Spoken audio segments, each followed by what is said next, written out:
Assalamualaikum warahmatullahi wabarakatuh. Alhamdulillah nahmaduhu wa nasta'inuhu wa nastaghfiruh wa na'udzu billahi min shururi anfusina wa min sayyiati a'malina. May yahdihillahu fala mudilla lahu wa may yudlil fala hadiya lahu. Rabbi shrah li sadri wa yassir li amri wahlul 'uqdatam min lisani yafqahu qawli. Amma ba'd. Pemirsa televisi Republik Indonesia dimanapun Anda berada, syukur alhamdulillah berkat izin Allah, inayah dan rahmatnya, pagi hari ini kita berjumpa kembali dalam acara Hikmah Pagi TVRI. Salawat dan salam senantiasa tercurahkan kepada junjungan kita baginda Rasulullah Sallallahu Alaihi Wasallam, juga para keluarganya, sahabatnya, dan insya Allah kepada kita semua umatnya. Pemirsa dimanapun Anda berada, pagi hari ini kita akan membahas sesuatu yang sangat mendasar namun sangat penting sekali bagi kita, kehidupan kita, generasi kita, umat Islam, yaitu bagaimana kita mempersiapkan generasi atau anak-anak kita menjadi anak yang soleh. Apa saja yang dituntut oleh Al-Quran bagi kita para orang tua untuk mempersiapkan keturunan kita, anak-anak kita menjadi anak yang soleh.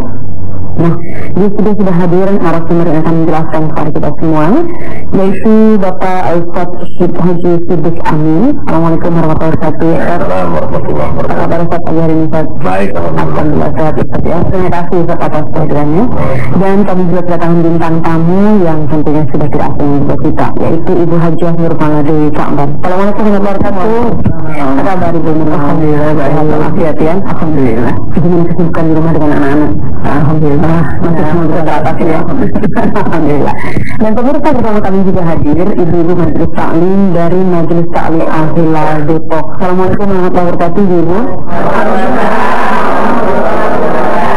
Terima kasih atas kehadirannya pagi hari ini, dan nanti punya kesempatan untuk bertanya langsung kepada Ustadz yang akan menjelaskan kita.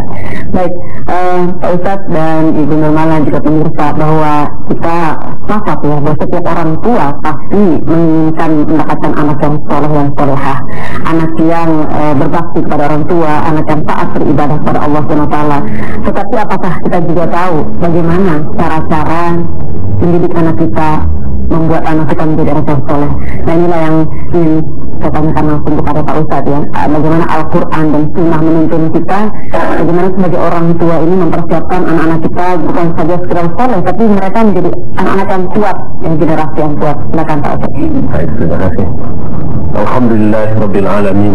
Asyhadu an la ilaha illallah ar-Rahmanur Rahim. Wa asyhadu anna Muhammadan abduhu wa rasuluhu min akhiril anbiya'i wal mursalin. Ibu Hajah Nurmala Dewi yang saya hormati, ibu-ibu dari Majelis Taklim Al-Hilal Depok, serta pemirsa TVRI yang berbahagia, bisa dipastikan setiap orang tua muslim punya harapan, keinginan, dan cita-cita anak-anaknya menjadi anak-anak yang soleh. Ini bisa dibuktikan melalui ungkapan, baik ungkapan kepada sesama manusia maupun ungkapan kepada Allah. Ungkapan kepada manusia misalnya ketika ibu dulu melahirkan bayi, lalu kerabat, tetangga, kenalan datang bertahniah, menyampaikan ucapan selamat. Biasanya yang kita minta kepada mereka yang datang itu kan selalu mohon doanya, mudah-mudahan anak yang baru lahir ini menjadi anak yang soleh. Pernah tidak ibu-ibu mendengar, mudah-mudahan anak yang baru lahir ini jadi gubernur misalnya? Tidak kan? Atau presiden. Ketika anak itu agak gede sedikit kemudian lihitan, kita mengundang juga tetangga, sahabat, kenalan hadir dalam upacara hitanan anak kita. Yang kita minta juga sama dengan ketika anak itu lahir. Bukti yang kedua dalam bentuk ungkapan doa kepada Allah. Di antara doa yang diajarkan oleh Al-Quran dan sering dibaca oleh setiap orang tua muslim adalah doa yang berbunyi Rabbana hab lana min azwajina wa dzurriyyatina qurrata a'yun waj'alna lil muttaqina imama.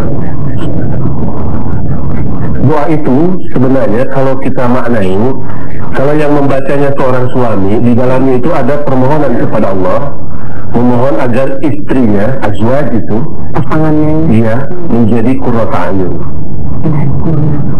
Kalau Kalau istri yang membacanya mengandung permohonan kepada Allah meminta agar suaminya menjadi qurrata a'yun. Kalau orang tua yang membacanya memohon kepada Allah agar dzurriyyah, anak dan keturunannya itu menjadi qurrata a'yun. Qurrata a'yun itu kalau diterjemahkan memang artinya mata. Ya. Dari mana mata? Hitamnya mata. Tapi ini bahasanya bahasa baca, bahasa kiasan. Kalau dalam bahasa kita mungkin qurrata a'yun itu bisa dimaknai kebanggaan. Kan banyak suami jadi kebanggaan istri, istri jadi kebanggaan suami. Misalnya karena suaminya jadi bupati, istrinya juga disebut ibu bupati. Ibu hajah juga dipanggil ibu menteri. Padahal yang jadi menteri, yang jadi bupatinya adalah suaminya. Terangkat kedudukan oleh kedudukan suami. Cuma kalau ibu punya suami garong. Jadi ibu garong. Ya, suami ini bukan mengangkat martabat istri, malah menjatuhkan. Demikian juga banyak orang tua yang begitu bangga ketika anak-anaknya sukses pendidikannya jadi sarjana misalnya, atau sukses jadi seorang pengusaha, jadi orang kaya, sehingga setiap ada tamu datang dikenalkan gitu kan. Ini sarjana ekonomi, ini insinyur, ini dokter, ini copet. Atau copet nggak dibanggain. Nah, kalau orang tua bangga seperti itu kan tidak disalahkan dalam agama. Itu sifatnya manusiawi. Tapi saya pikir kalau anak kita baru sukses ekonominya, pendidikannya, tapi tidak dibarengi dengan kesolehan di dalam jiwanya, rasanya kebanggaan yang tadi itu hanya kebanggaan lahir saja, kebanggaan penuh, tidak kebanggaan lahir batin, apalagi dunia akhirat. Pertanyaannya kemudian, kenapa setiap orang tua muslim menginginkan anak yang soleh? Tentu saja pertama melihat kenyataan dari pengalaman orang atau pengalaman diri sendiri. Banyak orang tua yang hidupnya di keluarga, di rumah tangga begitu bahagia, tenang, tentram, damai karena anak-anaknya soleh. Sebaliknya kita sering menyaksikan banyak orang tua yang sakit berdiri, tidak enak makan, tidak nyenyak tidur karena memikirkan ketidaksolehan anak-anaknya. Itu yang pertama, melihat kenyataan. Kita ingin sedamai, setenang orang-orang tua itu yang anak-anaknya pada soleh. Yang kedua, karena umat Islam percaya betul dengan janji Nabi. Nabi pernah menyatakan arba'un min sa'adatul mar'i. Ada 4 perkara yang bisa mengantarkan seseorang kepada kebahagiaan. 1. Antakuna zaujatuhu sholihatan, jika punya istri yang salihah. Yang kedua, wa auladu abroron, anak-anaknya berbakti, anak-anaknya soleh. Kemudian yang ketiga, wa hulatauhu sholihin, teman-teman bergaulnya juga adalah orang-orang soleh. Dan yang keempat, warizquhu fi dinadihi, bisa mencari rezeki di negerinya sendiri, tidak harus pergi ke luar negeri, bukan tidak boleh. Nah, dari 4 variabel tadi ada satu yang terkait dengan persoalan anak. Orang tua, kata Nabi, akan beruntung jika memiliki aulad, anak-anak yang abror, berbakti. Keuntungannya apa kalau kita punya anak yang soleh? Keuntungan yang sifatnya individual, pribadi, tentu saja seperti saya katakan tadi, orang tua itu akan merasa begitu tenang, tentram, bahkan bangga ketika anak-anaknya soleh. Yang kedua, keuntungan kedua, kalau kita berhasil menyolehkan anak, itu pada dasarnya, pada hakikatnya berhasil mengantarkan anak-anak kita menjadi ahli surga. Hadis riwayat At-Tabrani menyatakan al-babul awsat min abwabil jannah, pintu surga yang paling tengah, maftuhatun libirri walidain, dibukakan khusus bagi anak-anak yang berbakti. Jadi ada pintu surga yang dispesialkan untuk anak-anak yang berbakti, maksudnya berbakti kepada orang tuanya. Pintu surga kan ada berapa, Bu? Ya memang kita juga belum tahu kan. Ada banyak kan? Mereka jawabnya ada banyak. Katanya ada banyak. Tapi di Quran ada 8 nama surga. Ya. 4 pakai kata jannah. Yang satu Jannatul Firdaus, yang kedua Jannatul Naim, yang ketiga Jannatul Adnin, surga Aden, yang keempat Jannatul Ma'wa. 2 pakai kata Darussalam, Darul Muqamah. 2 lagi pakai kata Maqamun Amin, Maqaman Mahmudan. Kalau satu surga saja 1 pintu berarti ada 8 pintu. Satu pintunya sebesar apa? Saya baca di dalam kitab Sahih Bukhari, inna ma bainal misra'ain min masar'il jannah kama baina Makkah wal Basrah. Satu pintu itu jaraknya sama kurang lebih antara Mekah di Arab Saudi dengan Basrah di Irak. Subhanallah. Nah, luas kan? Boleh. Makanya insya Allah kalau kita masuk surga nggak akan berdesak-desakan gitu. Insya Allah. Apalagi yang masuk surga dinyatakan cuma sedikit. Di surat Sabah ada, jangan lupa ayatnya. Tapi di surat Sabah kita masuk ya. Di surat Sabah disebutkan wa qalilun min ibadiyas syakur. Hambaku yang syukur hanya sedikit. Jadi kalau yang syukur sedikit berarti yang masuk surga juga sedikit. Nah, yang tengah pintu surga itu khusus bagi anak-anak yang berbakti. Dan yang keempat, keberuntungan kalau kita punya anak soleh.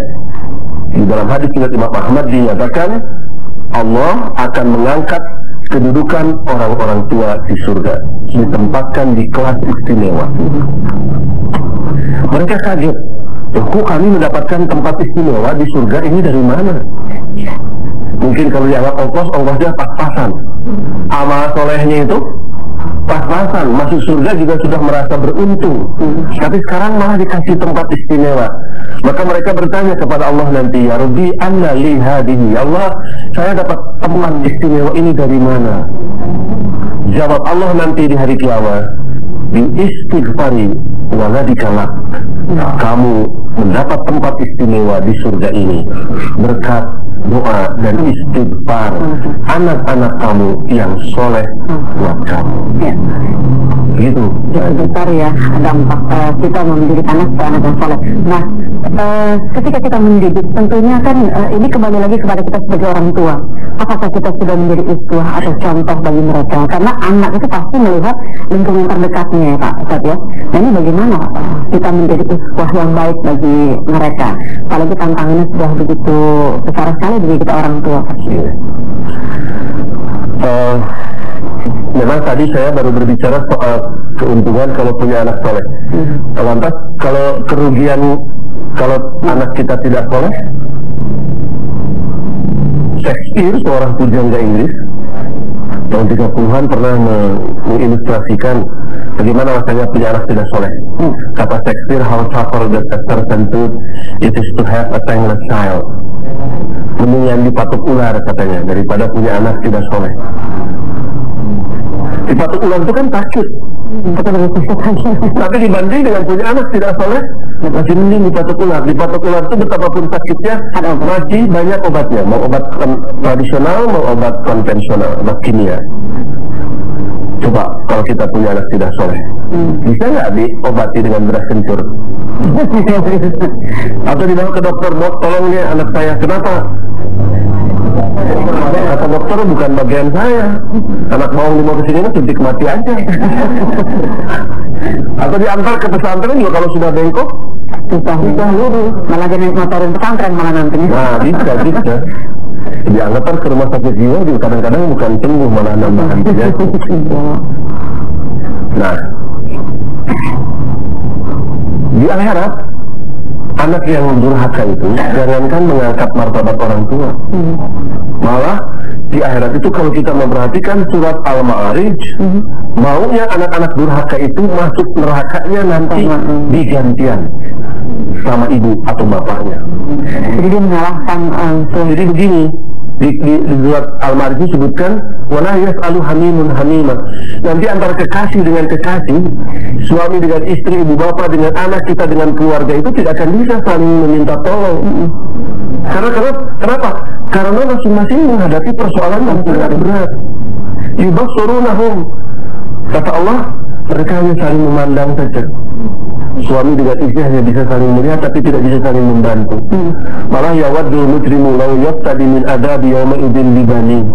Orang tua yang durhaka ketika ia harus masuk neraka meminta kepada Allah agar masuk nerakanya digantian, diupload sama anak-anaknya. Anak-anak yang di dunia jadi kebanggaan itu nanti dijadikan taruhan. Ya Allah, jangan saya yang masuk neraka, tak sanggup minta dihapus jadi sama anak saya. Mau si Cikal, mau si Panengah, mau si Bontot gitu, mau semuanya silahkan dah. Wasohibatihi, suami dengan istri juga nanti akan saling dorong. Kalau suaminya masuk neraka, akan minta kepada Allah agar istrinya menjadi pengganti dirinya, atau sebaliknya. Wa akhi, saudara-saudara juga kakak adik.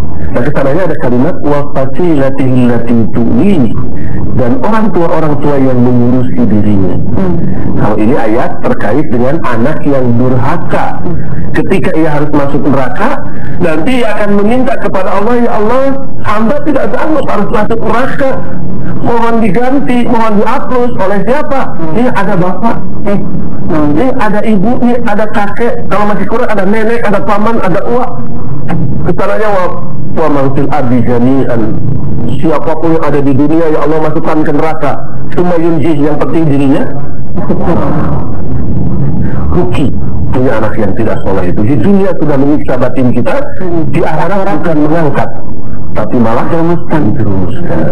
Hanya memang tidak semua orang tua berhasil menyolehkan anak-anaknya. Salah satunya tadi kekurangan itu, kurangnya uswah atau keteladanan dari orang tua. Itu yang saya maksud nanti di dalam pembahasan 3 kendala. Baik, sebelum nanti bahas lebih jauh lagi ya, bagaimana kendala-kendala yang harus kita ketahui dan harus kita hadapi dalam mempersiapkan anak soleh.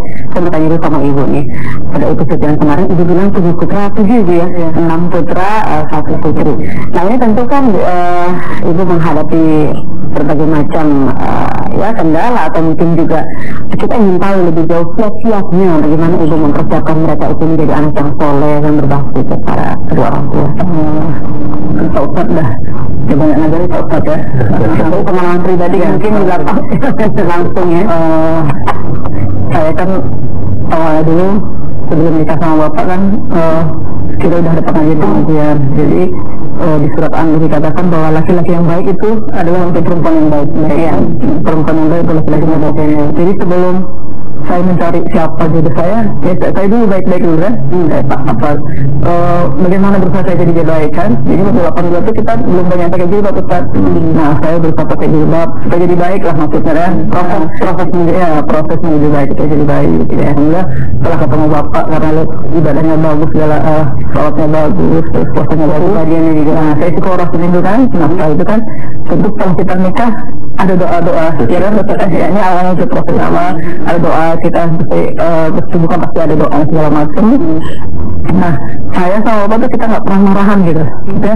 Kalau marah nggak pernah ngomong gini-gini, tapi kalau dia kasar, kalau bapak diem berarti dia marah, kalau saya diem berarti kita marah, ada saling tahu. Berarti kalau kita tidur malam udah baik lagi Ustaz gitu.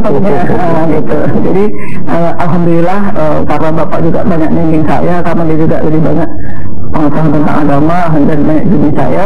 Jadi kalau anak-anak misalnya kita kasih contoh dari awal kan, jadi anak-anak waktu masih dari pertama sampai ke 7 ini, asal kita mau sholat subuh kita bawa ramai-ramai ke berjamaah ke musola kan. Selalu bapak berdoa semoga kita selalu rumah kita tuh dekat musola Ustaz ya. Jadi dulu walaupun dulu kita rumahnya ada 7 anak kita, 7 rumah kontrakan kita, jadi kita termasuk orang kontraktor Bu, bukan kontraktor yang bukan punya, tapi rumahnya banyak. Jadi setiap anak lahir 1, situlah rumah kita sampai anak ke-7. Jadi kita punya rumah orang pinjam gitu, ngontrak ya. Nah sampai ke 7 anak kita ngontrak. Nah jadi rumah itu selalu dekat musola gitu ya kan.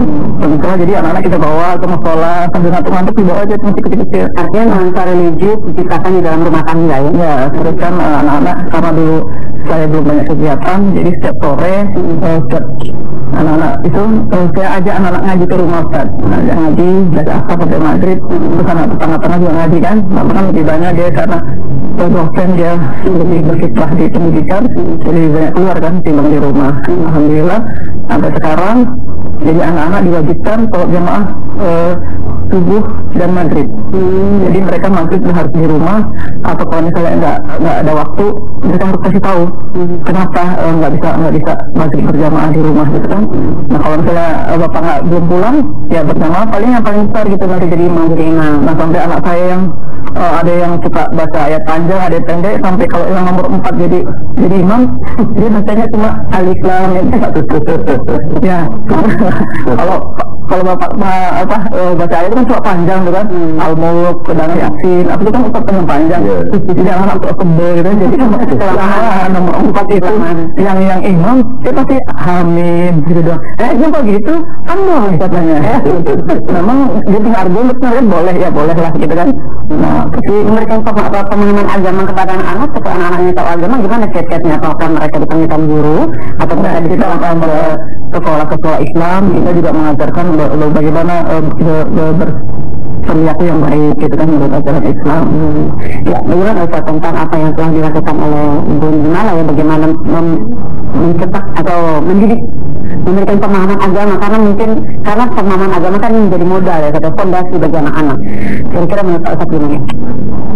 Iya kan yang dimaksud yang disebut anak soleh itu kan anak yang beramal soleh.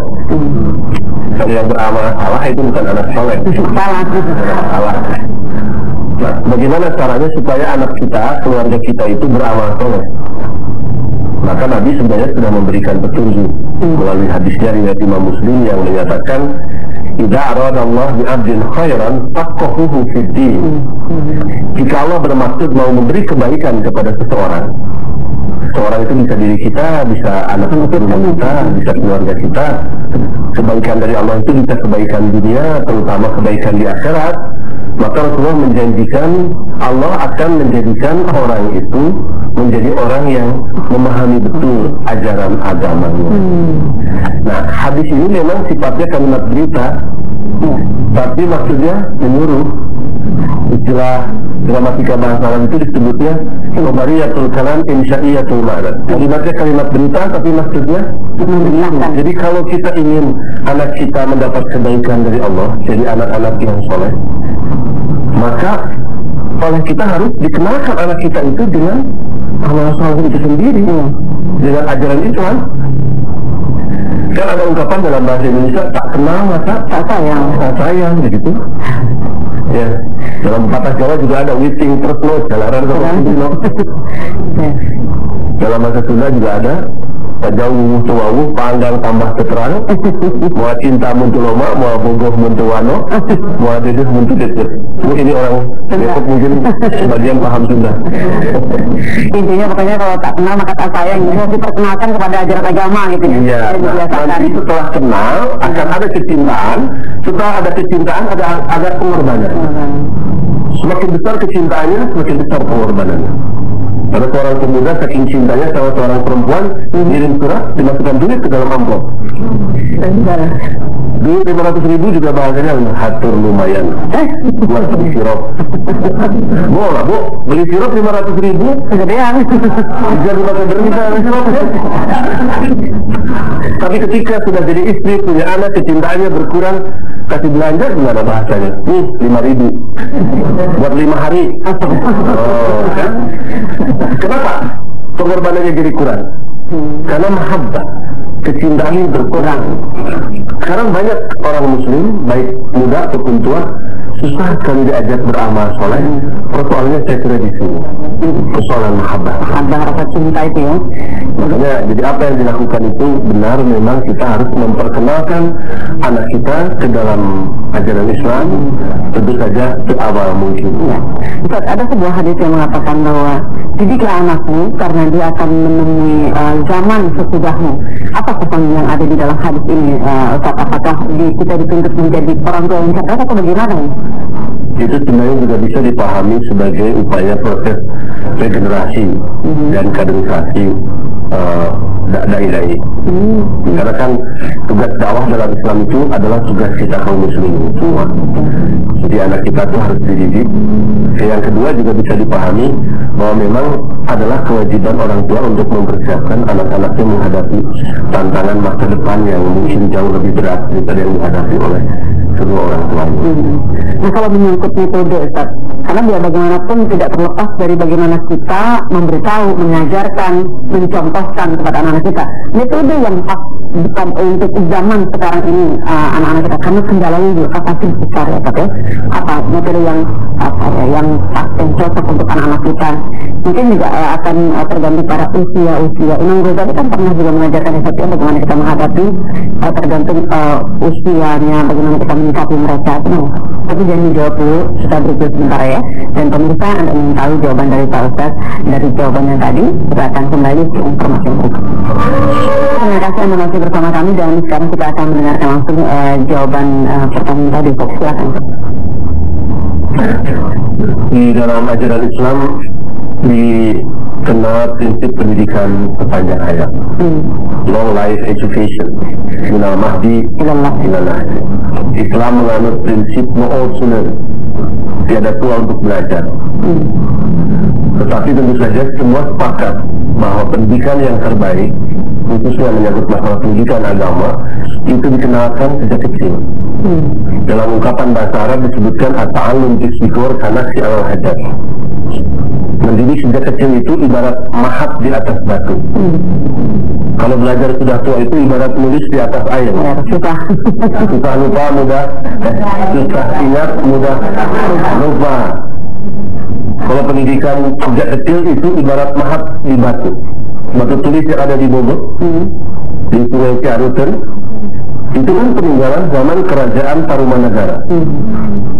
200-an tahun ada gambar telapak kaki sepasang, ada tulisan dalam bahasa Sanskerta, hurufnya huruf Pallawa. Sampai sekarang masih bisa dibaca. Bunyinya itu kurang lebih Tikratasya Pani Patah Tri Matah Purnara Parmana Tarumanagara Raja Renrasa Isnor Iba pada Bayam. Ini telapak kaki sepasang yang seperti telapak kaki Dewa Wisnu karena Hindu, adalah telapak kakinya Raja Purnawarman dari kerajaan Tarumanagara, seorang raja yang gagah bijaksana. Nah, mendidik sejak kecil itu ibarat mahat seperti itu, walaupun sudah tua berakar, berbekas. Oleh itu maka saya kira metode cara yang harus ditempuh adalah mengenalkan ajaran Islam itu sejak kecil. Pendekatannya bisa macam-macam. Yang jelas bisa melalui pendidikan formal, melalui madrasah, melalui pesantren, sekolahnya di pendidikan umum, tapi juga bisa kan mengundang guru agama ke rumah, atau mengajak anak-anak pergi ke musola, ke pengajian dan seterusnya. Saya kira jenis kegiatannya bisa ditempuh dengan berbagai cara. Yang kedua, setelah pengenalan yang maksimal, yang kedua adalah pemberian uswah, keteladanan. Sebab rata-rata juga gagalnya menyelesaikan anak itu akibat tidak adanya keteladanan yang baik. Apakah itu dari guru-gurunya, dari orang tuanya, ataupun dari kita lingkungannya, masyarakat dan tokoh masyarakat. Nabi sendiri menyatakan seperti begini, biru abakum tabirrakum abnarukum. Berbuat baiklah kamu kepada orang tuamu, nanti anak kamu akan berbuat baik kepada kita. Jadi kalau anak kita ingin baik kepada kita, maka kita terlebih dahulu harus berbuat baik kepada orang tua kita. Jangan kita malah jelek akhlak kepada orang tua, berharap anak baik kepada kita. Ini namanya hukumullah. Maaf, bukan hukum karma. Kalau hukum karma itu dalam agama Hindu. Di dalam Islam namanya hukumullah, ketentuan dari Allah. Jadi kalau kita baik kepada orang tua, insya Allah anak kita juga akan baik kepada kita. Di rumah tangga itu umumnya, Bu, bapak-bapak, ibu-ibu itu bukan jadi imam yang menuntun anak-anaknya, tapi lebih banyak tampil sebagai komandan. Ya. Yang hanya pandai menyuruh, perintah, komando gitu. Jadi sehingga susah diikutinya. Dan yang ketiga tentu saja yang bisa jadi kendala punya anak soleh itu, di samping kurangnya keteladanan, juga persoalan milieu atau lingkungan dan pergaulan. Oleh itu anak-anak kita juga harus dilihat dengan siapa teman bergaulnya. Di surat At-Takwir misalnya ayat 6 Allah mengingatkan wa idzan nufusu zuwijat. Itu kalau diterjemahkan, ya kalau kita buka Quran terjemah, apabila roh dengan jasad disatukan. Tapi kalau Ibnu Abbas menafsirkan kalimat itu, ayat itu, apabila jiwa-jiwa itu dikelompok-kelompokkan. Nanti ahli surga ngumpul dengan calon ahli surga, ahli neraka dengan ahli neraka. Orang soleh ngumpulnya. Nah, di dunia juga begitu. Anak-anak yang ingin soleh pasti akan mencari teman bergaul itu orang yang memiliki keinginan yang sama. Makanya di dalam bahasa Arab ada ungkapan at-tayru ala askariha taqa'u. Dalam bahasa Inggris ada ungkapan bird of feather flock together. Jadi burung pipit kumpulnya dengan burung pipit, burung hantu dengan burung hantu. Jadi makanya kalau kan kadang-kadang anak kita itu di depan kita baik gitu, tapi di belakang tiba-tiba orang tuanya dipanggil polisi misalnya karena terlibat narkoba. Karena salah lingkungan yang diberikan pada anak kita. Perhatikan siapa teman bergaul. Jadi bisa dibayangkan kalau burung pipit dengan burung hantu, burung pipitnya ketakutan Pak ya. Ini perumpamaan aja. Kita persilakan dulu ya Pak ya, silakan Ibu ingin bertanya. Assalamualaikum warahmatullahi wabarakatuh. Waalaikumsalam warahmatullahi wabarakatuh. Saya Ibu Indah Hati dari Alhamdulillah Depok. Alhamdulillah saya dikaruniai anak putri dua-dua. Ya, karena saya melihat lingkungan sekarang sudah rasanya tidak kondusif ya, dan saya takut saya tidak mampu untuk mendidik secara syar'i. Jadi saya berusaha dengan sekuat tenaga untuk menitipkan anak saya di pesantren. Tapi yang saya ingin tanyakan, bagaimana menjaga istiqomahan anak tersebut, karena memang masih taraf SMP dan SMA. Jadi mungkin karena ya masa-masa pancaroba seperti itu, jadi memang mungkin kalau pulang ke rumah tuh agak sedikit ada beda sedikit lah, misalnya yang jadi saya kasih sedikit gitu. Nah, apakah saya salah berlaku seperti itu? Sementara saya ingin tetap menjaga keistiqomahan apa yang telah mereka dapatkan. Terima kasih Bu Sri. Satu lagi orang tanya di sini. Silakan Mbak. Iya, Waalaikumsalam warahmatullahi wabarakatuh. Nama saya Rusnia. Saya ingin bertanya, tadi kata Pak Ustaz, kalau seorang ibu itu anak-anaknya soleh, tapi ibu itu ke orang tuanya tidak berbakti, dan atau sebaliknya, itu bagaimana? Apakah mereka nantinya surganya bagaimana gitu? Tapi sudah sedikit ya, baik, terima kasih Bu. Silakan mungkin minta langsung. Yang pertama, memang salah satu ikhtiar dan usaha membekali anak kita dengan pendidikan agama yang maksimal melalui lembaga pendidikan pesantrenan. Saya kira itu hal yang sangat positif, karena di lembaga pendidikan seperti itu, madrasah atau pesantren, tentu saja pembelajaran agama jauh lebih maksimal ketimbang di sekolah umum. Tapi kalaupun misalnya anak kita menempuh pendidikan di sekolah umum, bisa melalui cara-cara lain di luar agama, menambah pelajaran agama.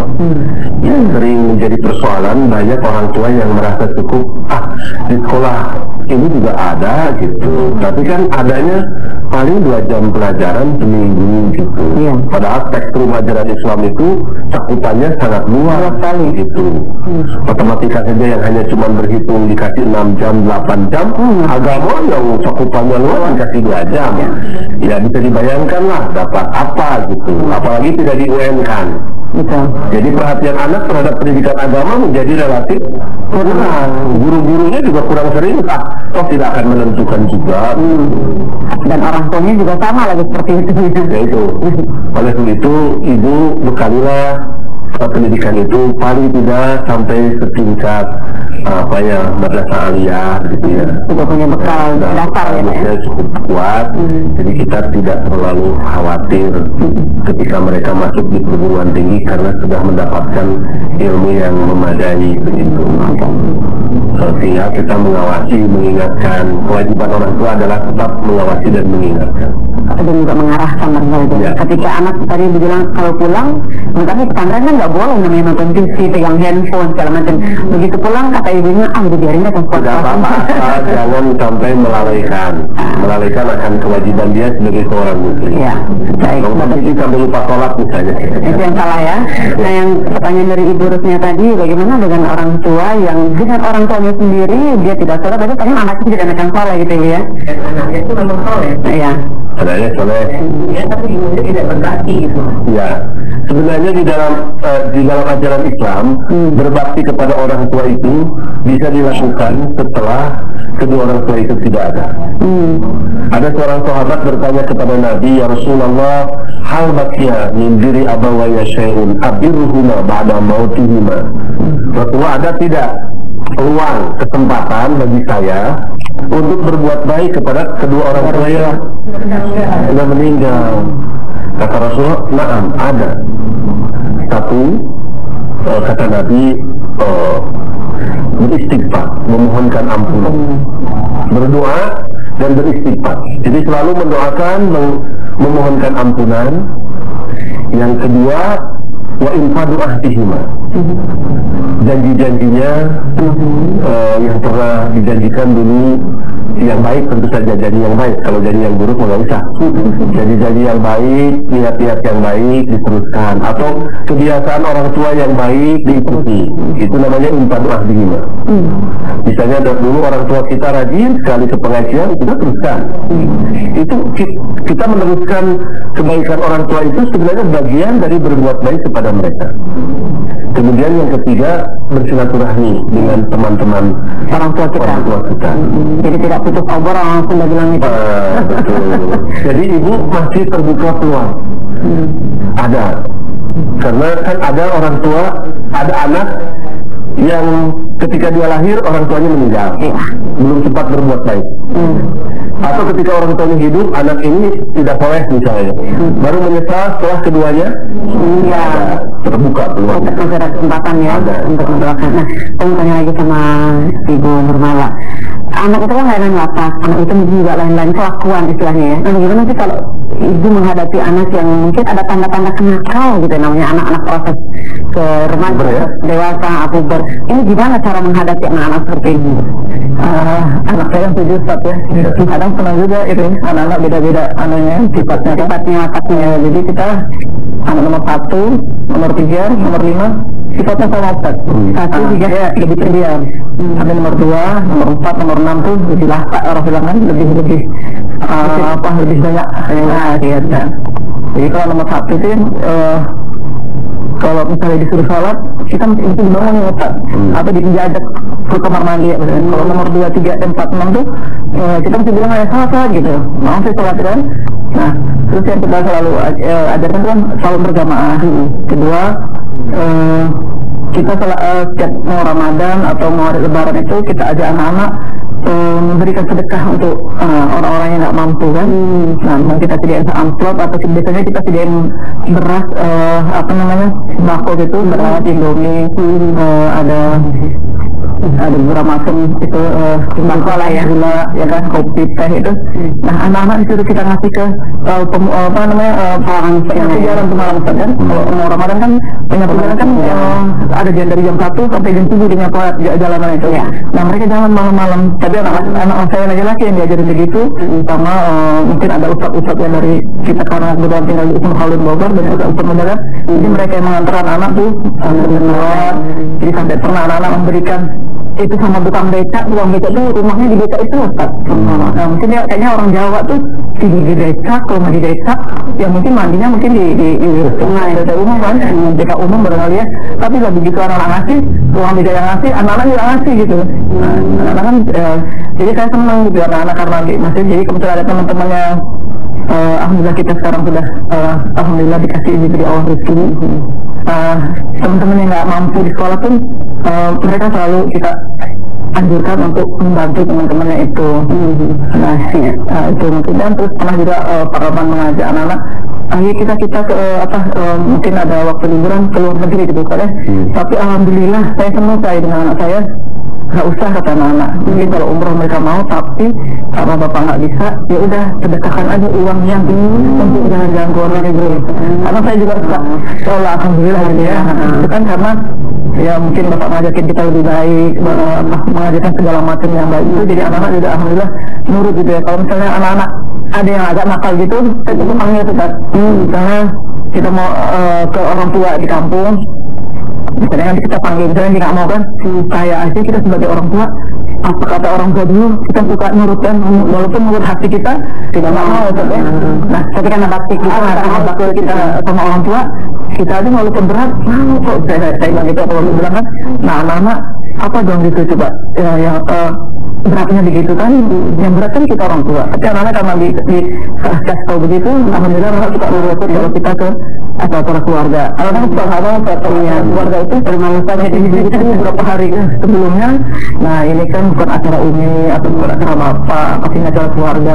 Kalau bagi umi bapak kan memang sebenarnya kesana juga kan banyak kegiatan nggak mungkin.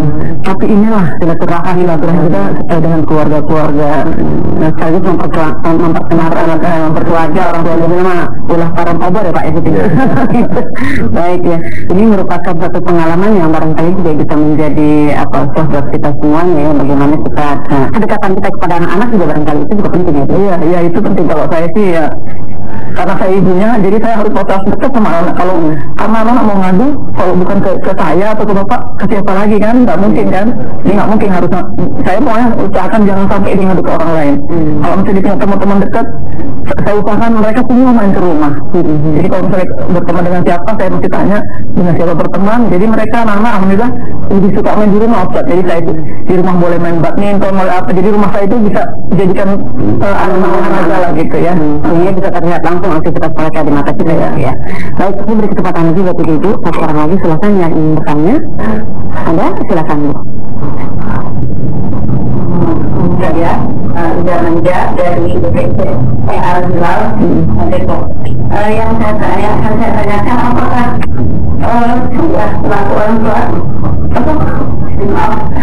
ada contoh yang salah kalau sebenarnya menuntut alhamdulillah kan anak saya itu 4, laki-laki 1. Saya selalu menitik beratkan kepada anak saya yang laki-laki bahwa dia harus karena laki-laki itu kan pengganti bagi orang tua. Sedangkan saya mungkin untuk saat ini dia adanya ada malas gitu ya dalam segala hal. Selalu memberikan bahwa kamu itu adalah laki harus besar mampu kamu harus memberikan contoh dan nanti yang akan bertanggung jawab kepada, walaupun kamu ada kakak, tapi kamu tetap yang bertanggung jawab. Saya selalu menitik beratkan kepada anak saya laki-laki. Apakah itu salah? Karena selalu berharap bahwa anak laki-laki saya satu-satunya dia dapat menggantikan atau memberikan menjadi pemimpin lah Pak tidak ya. Ya baik Ibu, nanti Pak Ustaz bisa menangkap pertanyaannya ya Pak ya. Namun barangkali di dalam agama Islam apakah ada perbedaan dalam mendidik anak laki-laki atau perempuan? Sebenarnya memperkenalkan aturan-aturan yang berbeda dalam Islam kepada anak yang laki dan perempuan memang ada, tetapi dalam hal metodologi mungkin bisa sama ya, pendekatannya bisa sama, tapi materinya yang berbeda. Bahwa kalau laki-laki ini ada kewajiban-kewajiban ini, kalau perempuan ada hal-hal yang terkait dengan kewanitaan gitu kan ada. Tapi yang pasti selama orang tua itu menekankan hal-hal yang positif, yang baik, memang itulah adalah kewajiban dari orang tua. Tapi juga jangan lupa Bu, satu hal lagi yang sering dilupakan. Kalau kita ingin menjadi anak kita ingin menjadi anak yang soleh, di samping ikhtiar dan usaha, jangan lupa berdoa. mendoakan anak kita. Karena di antara doa orang-orang yang besar harapan diijabah adalah dakwatul walid ala waladihi, doa orang tua kepada anak-anaknya. Demikian juga sebaliknya, kata Nabi, di antara doa yang besar harapan diijabah adalah dakwatul rajul liwalidayhi, doa anak buat kedua orang tua. Jadi kalau kita berhasil menyolehkan anak, nanti anak kita akan mendoakan kita, dan doa mereka termasuk doa yang diijabah. Kita berkewajiban untuk mendoakan mereka. Di samping tadi ada usaha dan ikhtiar memperkenalkan ajaran Islam semaksimal yang bisa kita lakukan. Seperti tadi Bu, itu kan sekarang ini banyak Bu, cenceren kotak amal di masjid itu jarang macet itu. Kalau di jalanan sering macet, kalau kotak amal nggak pernah macet, lancar-lancar aja. Jalan aja. Ya, jamaah ke masjid itu jarang yang bawa uang.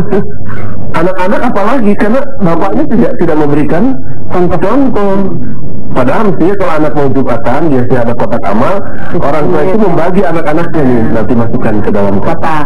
Kalau ibu tadi kan, kalau ibu bisa memberikan sedekah itu langsung kepada fakir miskin, tapi dengan menyuruh anak, itu sebenarnya melatih anak itu agar kalau melihat ada orang seperti itu, berikan, ada empati. Gitu. Ada perasaan empati, ingin menolong, ingin membantu. Ketika orang tuanya bakhil, maka nantinya anaknya juga ikut bakhil. Karena pemikirannya pasti dicontoh ya Pak ya, sama anak-anak ya. Ya. Nah ini bagaimana Pak kehidupan perkembangan zaman? Jujur saja kita sebagai orang tua, sebagai ibu yang mungkin lebih banyak di rumah menghadapi satu tantangan yang besar. Kita dihantam dari berbagai macam sisi Pak. Dari kita sudah dididik, tapi sisi mengajarkan lain. Dari kita dididik, lingkungan mengajarkan yang lain. Narkoba, pergaulan bebas, kata-kata yang mungkin nggak pantas, yang pastinya kita tidak mengajarkan kepada anak-anak kita. Nah, tantangan seperti ini Pak dihadapi oleh kita para orang tua, khususnya para ibu yang sehari-hari dekat dengan mereka. Apa yang harus kita lakukan untuk hal ini Pak? Memang bukan hal yang mudah. Kita menyaksikan dan merasakan bagaimana tantangan tadi. Tapi kita tidak boleh menyerah. Dan usaha yang pertama yang harus kita lakukan tadi, membekali anak-anak kita dengan pemahaman terhadap agama yang benar, sehingga anak itu ketika mengetahui agama dengan baik dan benar, dia akan bisa memilah mana yang halal, mana yang haram, mana yang boleh, mana yang tidak boleh. Sehingga dimanapun mereka berada, insya Allah dengan keimanan dan ilmu yang mereka miliki, hasil pendidikan yang maksimal itu, tanpa harus kita suruh, tanpa harus kita awasi, mereka akan bergerak sendiri. Di samping tentu saja kita harus mencoba membatasi akses anak-anak ke televisi yang tidak memberikan tuntunan, yang akan merusak moral mereka. Kita kan tidak bisa meniadakan televisi dari rumah, karena di televisi juga masih banyak hal-hal yang positif. Nah, hal-hal yang negatifnya itulah yang harus mendapatkan pengawasan dan bimbingan. Dan didasari oleh agama itu tadi ya, jadi anak bisa membedakan mana yang hak, mana yang wakil ya. Baik, sayang sekali ini waktu yang membatasi dialog kita, padahal masih banyak sekali yang ingin kita gali, kita tanya ya Bu ya, bagaimana kita mendidik anak-anak kita untuk menjadi anak yang soleh. Terima kasih Pak Ustaz, dan juga terima kasih Ibu Nirmala, juga Ibu Najwa yang sudah hadir di studio. Pemirsa dimanapun Anda berada, demikian tadi perjumpaan kita dengan Bapak Ustaz tentang bagaimana mempersiapkan anak-anak kita menjadi anak yang soleh. Maka marilah bekali anak-anak kita dengan pendidikan agama, dengan penanaman tauhid yang kuat, agar mereka menjadi generasi yang kuat, generasi yang soleh, yang tentunya menjadi qurrata a'yun, kebanggaan bagi kita orang tua, kebanggaan bagi agama kita, karena mereka lah yang akan meneruskan perjuangan kita untuk tetap menegakkan yang benar. Ya pemirsa dimanapun Anda berada, mudah-mudahan ini bermanfaat bagi kita semuanya. Terima kasih. Wassalamualaikum warahmatullahi wabarakatuh.